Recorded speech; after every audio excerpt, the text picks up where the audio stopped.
The day of the defense bans is the most special day of the year for the Brotherhood. But what happened on this day? The strangest and scariest turn of his life. Prerna Mohit was left behind. His parents were not there in a tragic car accident that happened 3 years ago. Since then, Mohit has been watching Prerna as a Mabab. Today was a Rakshar Bandhan, and there was a lovely commotion in the house from the morning. Do you want a new phone in this bag? Yes, I need a phone. And Bahir is the phone that has a super clear camera. If you take a selfie, you feel like I'm doing a modeling shoot. For a good selfie, it is not a phone but a good face. What is the use of the poor phone in that? Alas, instead of Rocky, she would have made a garland of chilies. Then maybe you would have understood. Okay, Bob, don't be angry. I'll get a nice phone call for my dear sister. Sure. Doron Behenbai had celebrated Rakshar Bandhan, and now there was a similar atmosphere going on between them. Only then suddenly the doorbell of the house was saved. When Mohit went and opened the door, there was a parcel man in front of him. But there was a strange smile on his face. He gave the parcel to Mohit and disappeared from there as soon as he chanted the direct ballad without asking for the odd. He was a very strange man. He didn't even ask for odd. Kerr will call later himself. What's in this parcel, brother? Hey, you said you want that horror story book. That's all he asked. Thank you, brother. Bring it on. When Prerna opened the box, there was another small box along with the book in it. As soon as he opened that second box, there was a game with the same name in the same book, and a note was also kept with it. Prerna took out the note and began to read. You are our first customer, and so this special horror game is just for you. The soul is fond of pat him, so try it once. But remember, if this game opens, the soul that will come will only come. You can't play. You can also stay. Wow! Now this new trend has also come to scare people. Self-consciousness is nothing. Do you know how many such games you have played in college? All drama just happens. But hey, there's something weird about this game. I mean, it looks a bit uncomfortable just by looking. I feel like I should put it in the dustbin. Oh, so that means Madam was scared. Otherwise, who said I was scared? Why would I be afraid? I just said it because I felt weird. Okay, so first do one thing. If you're not scared, let's play this game together tonight. Prerna had no intention of playing that game at all. But at the repeated request of his brother, he did not want to play that game with him that night. But at the repeated request of his brother, he did not feel like playing that game with him at all. She would turn off the lights of the room and light 4 candles and keep them in the 4 corners of the room. Then the two sat face to face with the game in the middle. And then speak, if there is a soul, come before us. And then clap 3 times. That's all you have to do. Let it be, brother. I don't like all this at all. I am really feeling very strange. Oh, silly. Nothing will happen. I'm here with you. Can anything happen to you while I'm here? You just put Varosar on me. Let's go. Mohit and Prerna. He placed his hand on the coin placed on the boat. Slowly the coin was rotated round and then put it in the middle of the boat. After this, the two said together, "If there is a soul in this room, make us feel like we belong or belong." The room was filled with silence for a moment. No movement, no sound. Everything was the same. But then Mohit started laughing loudly. Brother, Why are you laughing like this? If something happens to you, what is it? Oh man, you're such a coward. I couldn't stop laughing at your face. There is nothing in this game. No soul or soul comes. It's all a waste of time. Come on, let's beat it now. Mohit picked up the coin from the game board and folded the board and placed it on the bed. But as soon as they both turned around, It was then that a strange sound rang in his ears. And when he turned his back to find the board was no longer in bed. The Malki was kept open on the ground, and the same coin was also placed on it. Brother, you just folded this board and put it on the bed. So how did it come down? And it is kept in exactly the same place as it was before. See, you're not kidding me. No, I didn't do anything. I understand myself too. Now they were both badly gone. Then suddenly the door of the room closed on its own. A strange chill entered the room. The blouse opened automatically, and a very strong wind blew. But despite the strong wind, the candles kept in the four corners of the room were not buzzing. Fire! I'm feeling very tired. Grind. Let's get out of this room. They both run towards the door.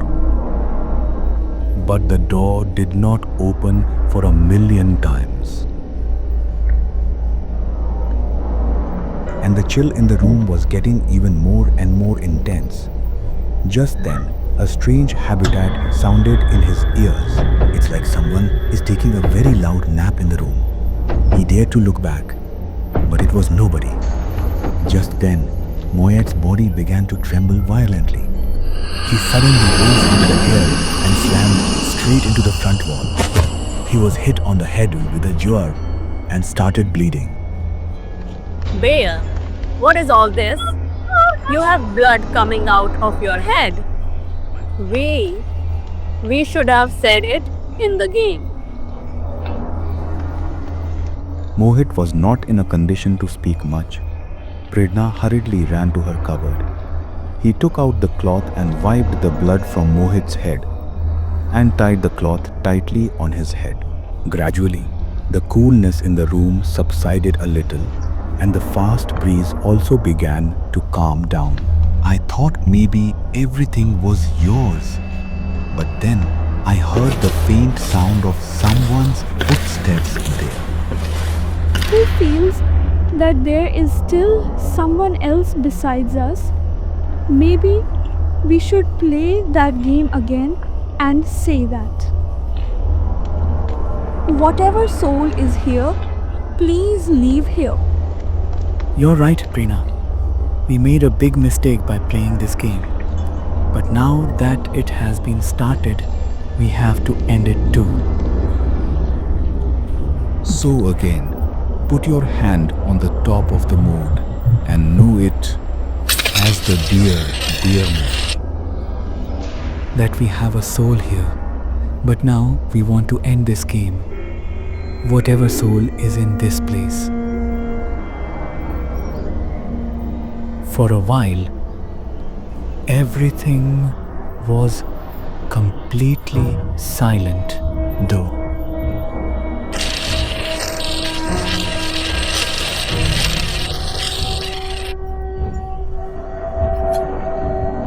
Before he could understand anything, suddenly he himself closed the door of the room. Someone grabbed Mohit's hair tightly from behind and took him out of the room. Mohit replied loudly, and Prerna was chasing after him. But it was as if someone had picked him up in the air. After some time, Mohit's feet were placed on the ground, but it was as if he was not in his lap. He started banging his head against the door of the room. He had already suffered a head injury. The blood-covered cloth tied around Prerna's forehead slowly slipped down her face, and as she looked at Mohit, her entire body froze in fear. blood was flowing from Mohit's head. His eyes looked completely lifeless, and he was smashing his own head again and again against the wall. Thud, thud. "Brother, what are you doing?" Prerna screamed while crying. "Please stop! Something terrible will happen to you!" But Mohit did not stop. It was as if something else had taken control of his body. Finally, Mohit suddenly stopped moving. The room became silent. Only the sound of Prerna's heavy breathing echoed in the darkness. Slowly, Prerna walked towards him.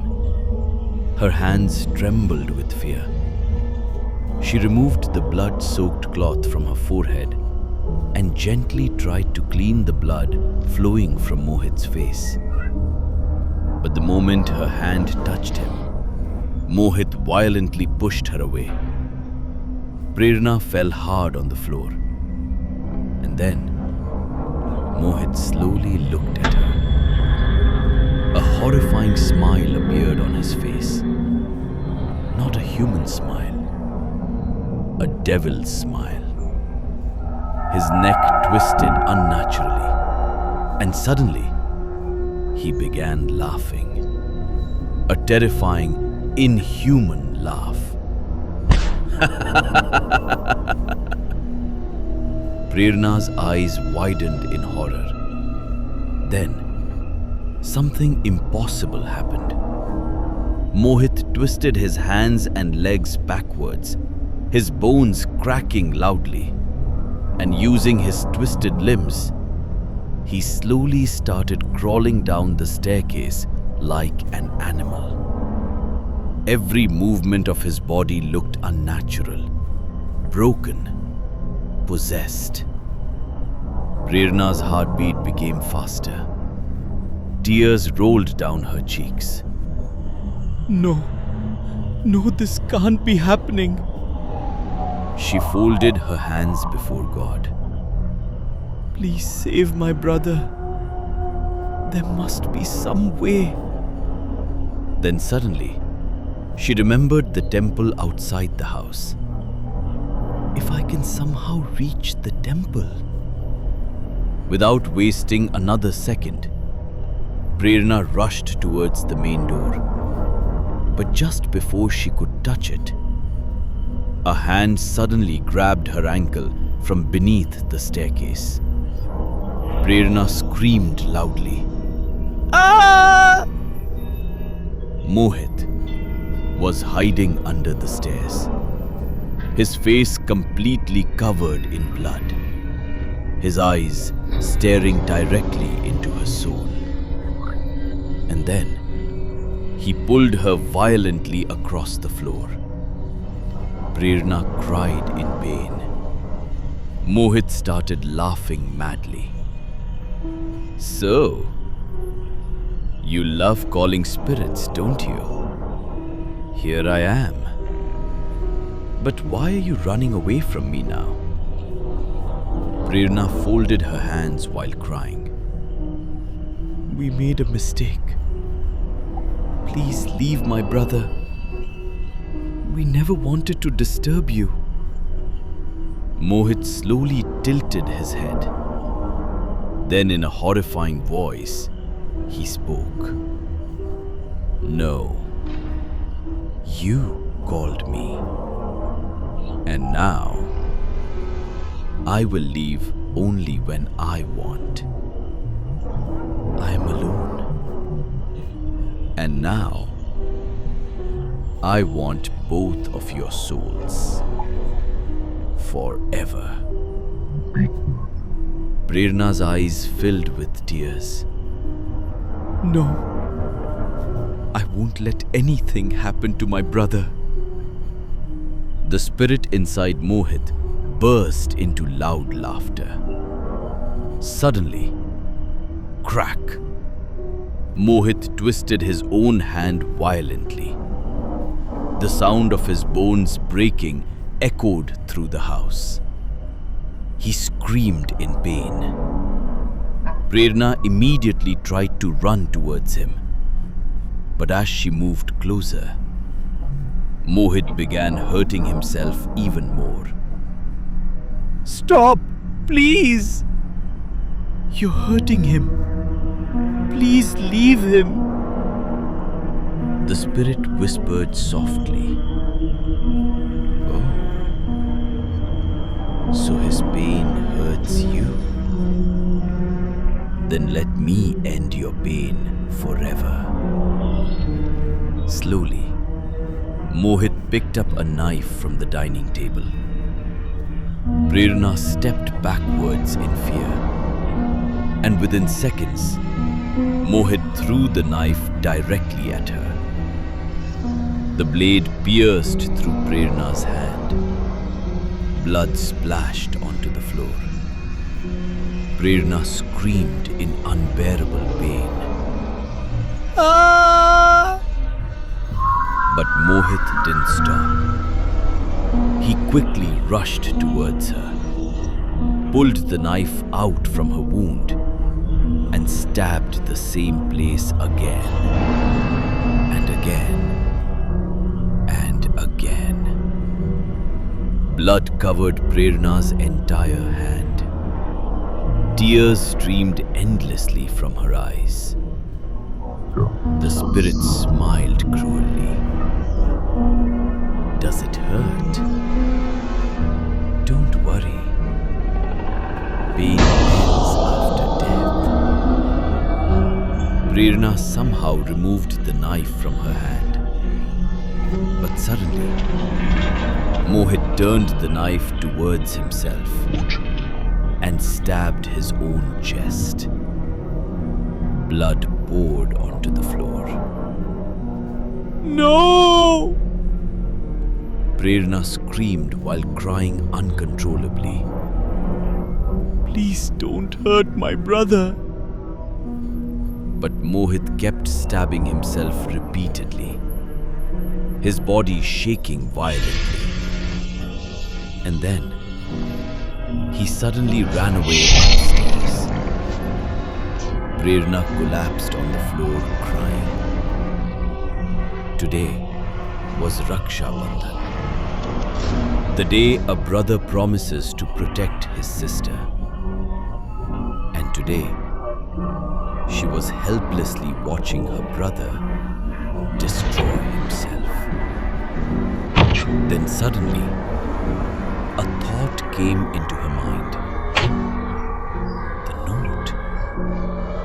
The instructions of the game. There must be some solution written there.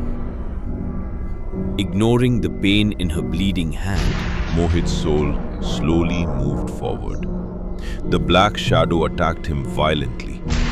The entire house shook. But Mohit's soul was pure, filled with love, filled with protection, and slowly, he overpowered the evil spirit. At that moment, a bright, divine light entered through the window. The spirit screamed loudly in fear, trying desperately to escape. But Mohit held it tightly. And as the shadow touched the light, it began burning. Its horrifying screams echoed throughout the house. And then, slowly, Mohit's soul looked one last time at Prerna. He smiled softly and disappeared forever into the light, taking the evil spirit with him. Silence filled the house. The cursed game vanished forever. But the pain never disappeared from Prerna's heart. Mohit could not save himself. But even after death, on the day of Raksha Bandhan, he fulfilled his promise. He protected his sister forever.